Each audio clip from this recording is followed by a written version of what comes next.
Okay, so it's class, good morning all of you. Last class में हमने agriculture crop production का chapter शुरू किया था और बेसिक एग्रीकल्चर प्रैक्टिसेस तक हमने कंप्लीट किया। तो बेसिक एग्रीकल्चरल प्रैक्टिसेस में हमने सबसे पहले पॉइंट पढ़ा था preparation of soil. Preparation of soil मतलब कैसे सॉइल को तैयार किया जाता है for the process of agriculture. Okay, तो देखिए यहाँ पे सबसे पहले preparation of soil. Preparation of soil. Soil is a medium for germination of seed and growth of crop plant. तो सॉइल क्या है? एक मीडियम है जिसके थ्रू हम एक सीड को जर्मिनेट कर सकते हैं। जर्मिनेट करना मतलब सीड को प्लांट में बदल सकते हैं और उसकी ग्रोथ, हर चीज़ का मीडियम क्या है? Soil medium. अगर हमारी सॉइल अच्छी होगी तो क्या होगी? हमारी क्रॉप प्रोडक्शन भी बहुत अच्छी होगी, क्रॉप ग्रोथ भी बहुत अच्छी होगी। It enters the root and plants to provide them minerals, nutrition, water and oxygen. तो क्या कर सकता है ये? जो आपके प्लांट के रूट्स होते हैं, जो प्लांट्स के रूट होते हैं, जैसे कि ये आपके लेयर होती है अर्थ की, इसके नीचे आपके ऐसे ऐसे रूट्स होते हैं और ऊपर क्या होता है आपका? ऊपर आपका एक प्लांट होता है। तो ये जो रूट्स होती हैं आपकी सॉइल के अंदर, ये क्या करती हैं? सॉइल में से minerals, nutrition, water and oxygen क्या करते हैं? एब्जॉर्ब करते हैं। एब्जॉर्ब करकर क्या करते हैं? ये प्लांट को देते हैं और प्लांट क्या करते हैं? स्पेसिफिक अमाउंट में इन सब चीज़ों को यूज़ कर कर अपनी ग्रोथ और फोटोसिंथेसिस का प्रोसेस और जो भी उनके अलग अलग प्रोसेस होते हैं उसको कंप्लीट करते हैं। Selection of suitable soil for a particular crop and its proper preparation are essential for obtaining healthy and bumper crop. तो सबसे पहला पॉइंट क्या होना चाहिए जब आप कोई भी एग्रीकल्चर करते, कोई भी आप खेती करते हैं, तो उसमें सबसे ज़्यादा इंपॉर्टेंट पॉइंट आपको क्या होना चाहिए? उसमें आपका इंपॉर्टेंट पॉइंट ये होना चाहिए कि आप किस टाइप की सॉइल सिलेक्ट कर रहे हैं अपनी क्रॉप के लिए, कि आपकी जो क्रॉप प्रोडक्शन होगी उसके लिए आप एक बेटर क्वालिटी की बेटर क्वालिटी की आप सॉइल लें, ताकि उससे क्या होगा? आपकी क्रॉप प्रोडक्शन बम्पर होगी और क्या होगी? हेल्थी होगी। ठीक है। Preparation of soil involves 3 step: ploughing, levelling and manuring. तो जो आपका ये प्रिपरेशन ऑफ सॉइल है, इसके अंदर बेसिक 3 प्रैक्टिसेस होती है। बेसिक 3 प्रैक्टिसेस मतलब जैसे कि मान लीजिए प्लोइंग, लेवलिंग एंड मैन्योरिंग। अब हमने ये 3 तो पढ़ लिए कि प्लोइंग, लेवलिंग और मैन्योरिंग, पर ये होते क्या है? तो देखिए फर्स्ट दिया हुआ है आपको ploughing. Ploughing is the process of loosening and turning over the soil. तो प्लोइंग आपका जो प्रोसेस है, इसका क्या मतलब है? इसमें क्या करते हैं? सारी जो आपकी सॉइल होती है किसी भी जगह में, उसको क्या करते हैं? खोदते हैं और खोद के क्या कर देते हैं? सारी सॉइल को लूज कर देते हैं। देखा होगा आपने कभी कभी जब आप गाँव वगैरह गए होंगे, देखा होगा आपके जो बैल वगैरह होते हैं उनके पीछे एक अभी मैं आपको इंस्ट्रूमेंट दिखाऊंगी फोटो, फिर आप देख के समझ जाएंगे। उसके अंदर क्या होता है? एक इंस्ट्रूमेंट लगा होता है जिसके द्वारा वो क्या करते हैं? सॉइल को अंदर तक खोदते हैं और जो आपकी फर्टाइल सॉइल अंदर होती है वो सॉइल क्या होती है? बाहर आ जाती है। तो उससे क्या हो जाती है? जो सॉइल की फर्टिलिटी होती है वो इंक्रीज हो जाती है। इस प्रोसेस को हम और क्या कह सकते हैं? टिलिंग द प्रोसेस कह सकते हैं। ठीक है, tilling the process. Ploughing and tilling are both same thing. ठीक है, the soil is tilled with a plough drawn by the bullets. Bullets क्या है यहाँ पे आपके? वही जो मैंने आपको बोला कि बैल लगा देते हैं और उनके पीठ पर लगा दिया जाता है एक इंस्ट्रूमेंट, और जिससे क्या होता है? आपके पूरे खेत को जोता जाता है। ठीक है, और ड्राइवन बाय अ ट्रैक्टर। और ये काम आजकल जब पहले तो देखिए इतनी मशीन्स नहीं हुआ करती थी, ट्रैक्टर नहीं थे, इतने व्हीकल्स नहीं थे, तो बुल के द्वारा किया जाता था। अब जैसे कि टेक्नोलॉजी एडवांस हो गई है तो किसके द्वारा किया जाता है? ट्रैक्टर्स के थ्रू किया जाता है। तो जो आपके प्लो होते हैं वो वुड के भी बने हो सकते हैं और आयरन के भी बने हो सकते हैं। पहले के ज़माने में जो हुआ करते थे वो उस टाइम किसके होते थे? वुड के बने होते थे। और अब तो खैर आयरन के बने होते हैं, और आयरन के लिए वो कहाँ लगे होते हैं?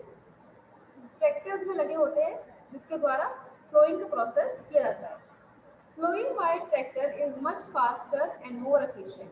अब देखिए, अब जो आपका बुल के द्वारा किया जाता था वो बुल के द्वारा कर तो लेते थे, पर उसमें क्या होता था? बड़ी दिक्कतें हुआ करती थी। बुल कभी चलेंगे नहीं चलेंगे, उनका मन हुआ तो धीरे चलेंगे, या जो भी अलग अलग प्रॉब्लम्स फेस किए जाते थे। पर जो हमने ट्रैक्टर के द्वारा किया, ट्रैक्टर के द्वारा करने में हमें क्या पता चला कि ट्रैक्टर तो मशीन है, उससे आप कितनी भी देर करो तो वो थकेंगे भी नहीं और कोई प्रॉब्लम भी नहीं होगी। तो तो जो प्लोइंग का प्रोसेस है ट्रैक्टर के द्वारा वो क्या होता था, बहुत ही फास्टर होता था एंड मोर एफिशिएंट हुआ करता था, ठीक है। In older times ploughs were made of stone, bone and iron. तो जो पहले के टाइम में आपके प्लोज हुआ करते थे, जो खोदने की जो आपके इंस्ट्रूमेंट होते थे वो कैसे होते थे, स्टोन के बने होते थे, या तो वो बोन्स के बने होते थे, बोन्स मतलब हड्डियों के बने होते थे, या फिर वो आयरन के बने होते थे, ठीक है। Nowadays farmers use iron and wooden plough. तो आज के ज़माने में जो आपके हैं, ये जो आपके फार्मर्स हैं, वो क्या करते हैं, आयरन के और वुडन के प्लो का इस्तेमाल करते हैं फॉर दिस प्रोसेस, ठीक है। थोड़ा और आगे बढ़ते हैं। देखिए जो मैंने अभी आपको बोला कि बुलेट्स के द्वारा जो किया जाता है, ये देखिए आपको फोटो में दिखाया जा रहा है, ploughing a field by bullets. तो इसमें आप लोग क्लियरली देख सकते हैं कि कैसे हम बुलेट्स के द्वारा प्लोइंग का प्रोसेस करते हैं। The main implements use for ploughing the field are plough, hoe and cultivator. तो इसमें क्या है, देखिए एक आपका ह्यूमन बीइंग दिखाया हुआ है पीछे, उसके साथ देखिए ये एक प्लो दिखाया हुआ है, और ये क्या है, आपके बुलेट्स हैं। तो इस प्रोसेस में आपके ये तीन चीजें क्या होती हैं, जरूरी होती है। अब देखिए फ्लो, फ्लो क्या होता है। अब हमने बोल दिया कि हम उससे खोदते हैं, पर कैसा होता है वो देखिए। It is a triangular iron strip called flow share. देखिए ये ट्रायंगल के शेप में दिख रहा है आप लोगों को नीचे, ट्रायंगल के शेप में, ये क्या है,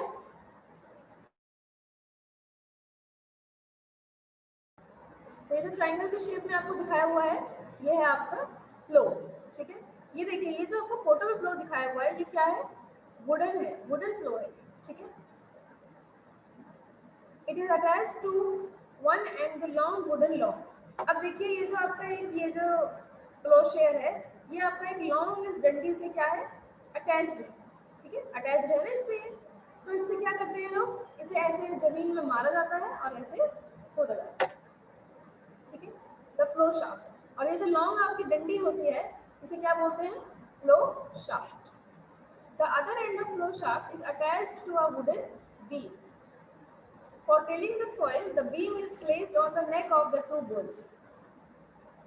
देखिए जो पुलिंग का प्रोसेस होता है, इसमें क्या किया जाता है, फोटो में जैसे कि आप देख सकते हैं, ऊपर जो आपको फ्लोइंग का प्रोसेस दिखाया जाता है, जो आपका टिलिंग करते हैं तो क्या करते हैं, जो बीम होती है उसको बुल्स के कंधे पे रखा जाता है, नेक पे रखा जाता है, ठीक है, नेक मतलब गले पे रखा जाता है सर, ठीक है। और इसके लिए हम सिर्फ बुल्स का नहीं, कैमल्स और हॉर्सेस का भी इस्तेमाल करते हैं।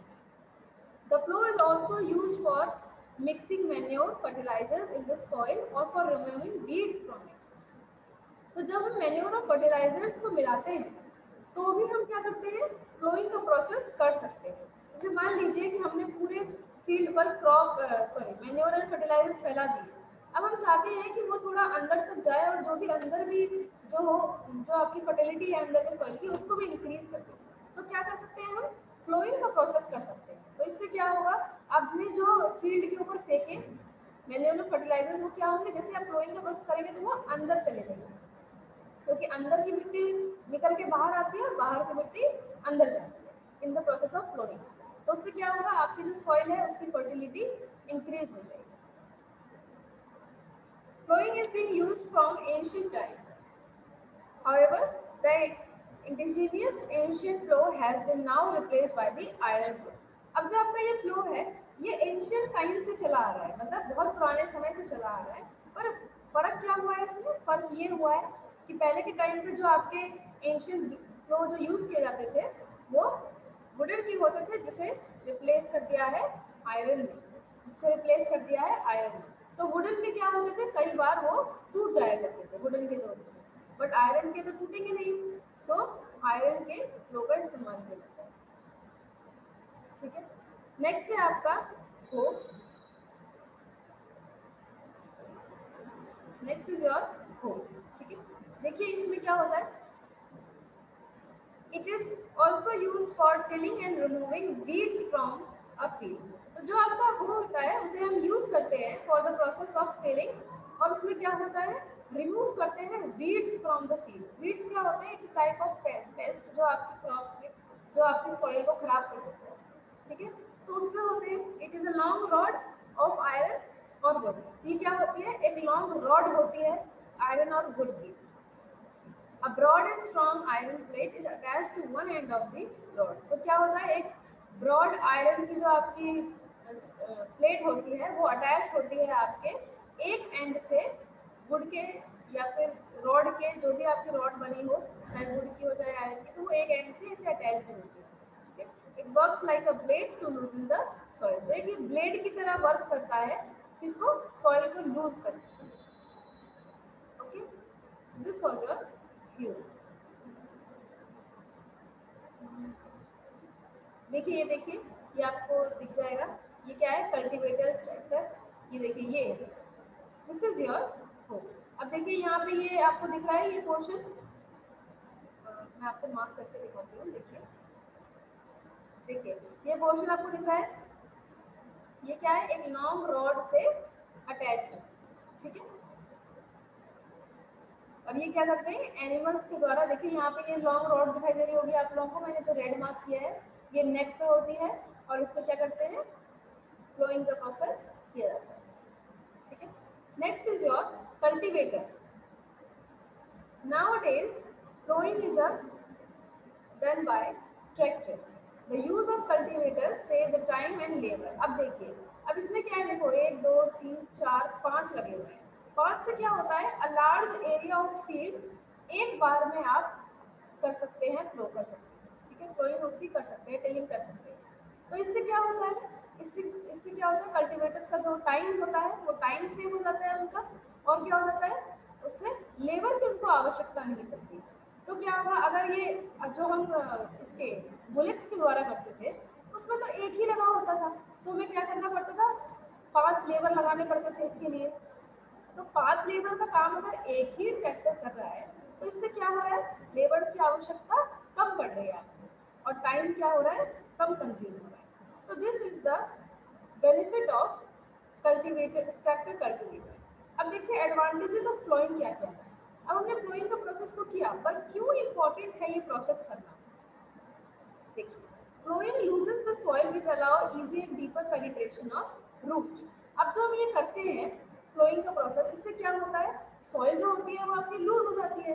तो क्या हो सकता है, जो रूट होते हैं आपके प्लांट के, वो ज़्यादा अंदर तक जा सकते हैं, सॉइल के ज़्यादा अंदर तक जा सकते हैं। तो अंदर तक जाएंगे तो उनको बेटर न्यूट्रिशन और बेटर ऑक्सीजन वाटर मिनरल्स मिलेंगे, तो क्रॉप की हेल्थ क्या होगी, बहुत अच्छी होगी। It improves circulation of air in the soil which provides more oxygen to the root cells to respire. अब क्या होता है, अब जैसे मान लीजिए आपकी जो सॉइल है वो लूज हो गई है, तो क्या होगा, सर्कुलेशन ऑफ एयर जो होगा उसके अंदर वो बहुत अच्छे तरीके से होगा। तो अगर वो अच्छे तरीके से होगा तो क्या होगा, ऑक्सीजन का कंटेंट ज़्यादा होगा उसमें। तो क्या होंगे, जो आपके रूट्स होंगे वो इसी ऑक्सीजन को क्या करेंगे, ब्रीथ करेंगे, ठीक है।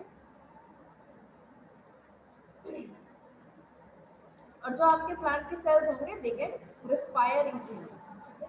It increases water retention capacity of the soil.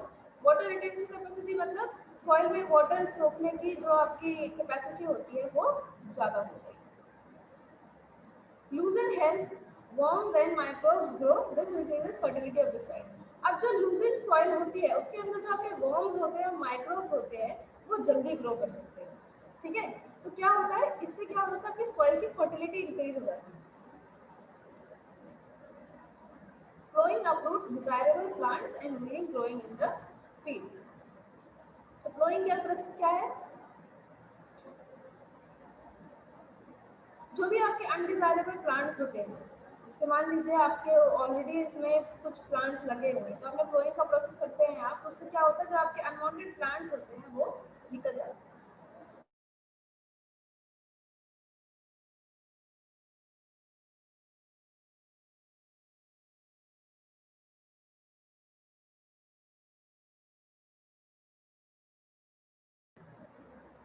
Harmful insects present in the deeper layer of the soil are destroyed by being exposed to the sun rays.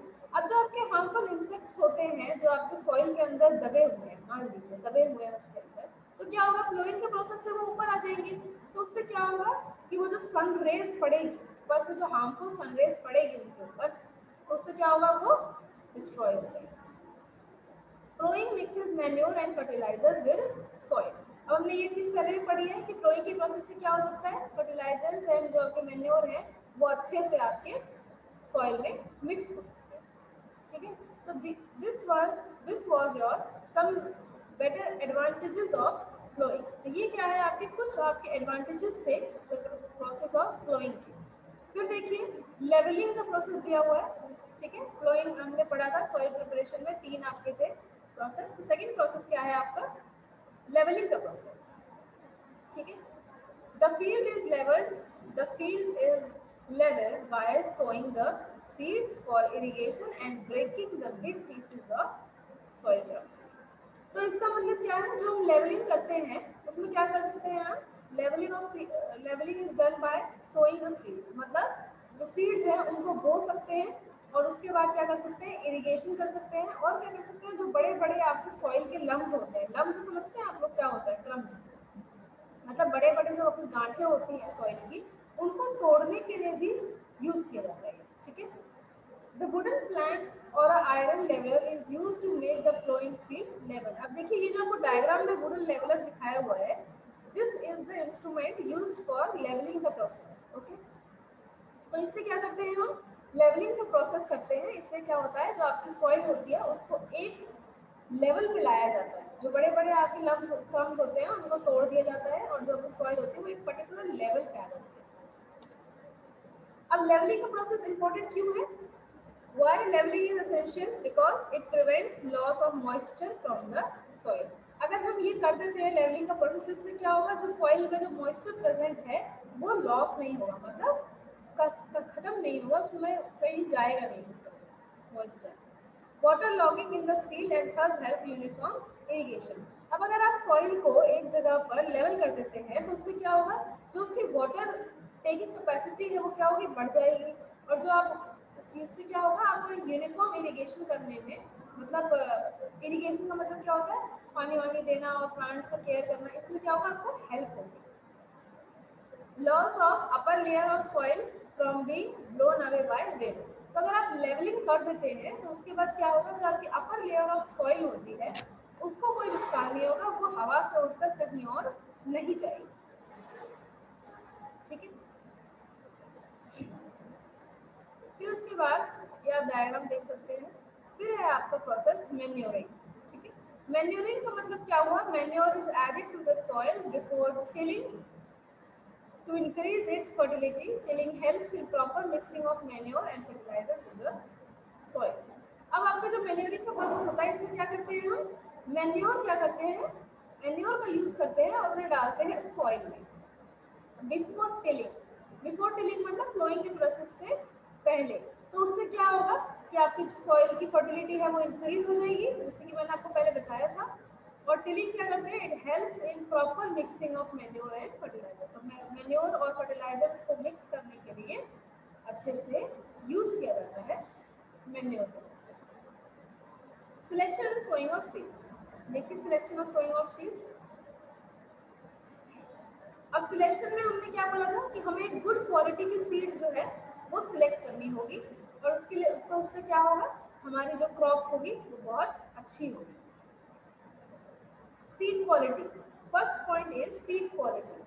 Seeds should be of good quality, disease resistance and free of infection. अब जो भी हम seed ले रहे हैं तो वो seed क्या होना चाहिए, उसकी क्वालिटी अच्छी होनी चाहिए, डिजीज रेजिस्टेंस होना चाहिए। मतलब जो आपके कई बार ऐसा होता है आपकी सॉइल में डिजीज हो जाती है, तो इससे क्या होता है कि आपकी क्रॉप खराब हो जाती है। तो जो भी आपकी सीड होनी चाहिए वो क्या होती है, डिजीज रेजिस्टेंट। मतलब अगर मान लो कि उसे कोई बीमारी हो भी जाती है तो वो उस बीमारी से वो सीड खराब ना हो, उसमें इतनी कैपेसिटी होनी चाहिए। ठीक है, एंड फ्री ऑफ इन्फेक्शन, कि उसमें कोई इन्फेक्शन ना हो। They should be treated with fungicides before sowing. Fungicides क्या होते हैं, फंगी के साथ जो आप उनको ट्रीट करके देखते हैं उसको फंजीसाइड बोलते हैं। और ये प्रोसेस जो आपका होना चाहिए बिफोर सोइंग होना चाहिए। सोइंग मतलब बोना। The healthy seeds can be separated from damaged seeds by putting them in the plenty of water.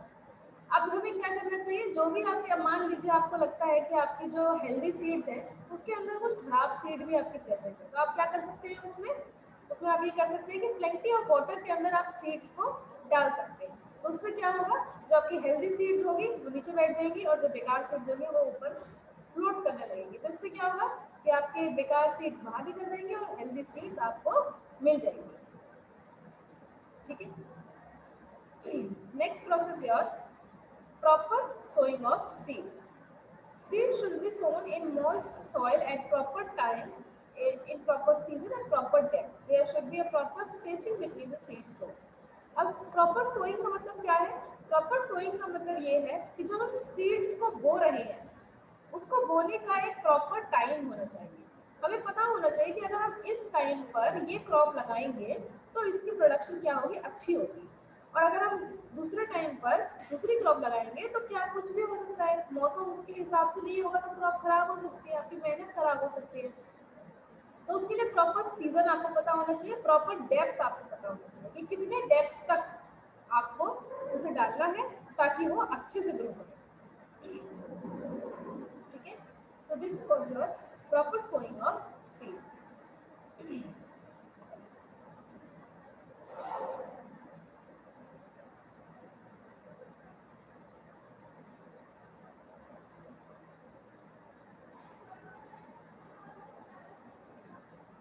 फिर उसके बाद है